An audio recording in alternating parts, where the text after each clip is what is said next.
In this video, I'll be showing you how to fix your PS5 not connecting to Wi-Fi. It's a very simple method, so if you find this video helpful, be sure to drop a like and subscribe. Now, if you're trying to play a game and it's just not connecting to Wi-Fi, there's a very simple fix and a common mistake that people come across. So what you want to go ahead and do if it's not connecting on Wi-Fi, go over to your settings application. The first thing I want you to do is go to System right here.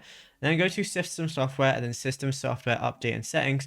Make sure you're on the latest system software, because if you're not on the latest one, that could literally be why it's not connecting to internet. For example, internet might be working on your phone and different devices like that, but the second you go on your PS5, if you're not on the latest system software version, you might not be able to play any of the games because it requires the latest software update.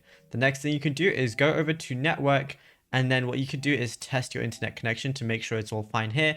And I'd recommend playing using a wired cable, so like a LAN cable, compared to going ahead and, using wireless, because it is going to be a lot more stable. But it's as simple as that. Now, if you found this video helpful, drop a like and subscribe.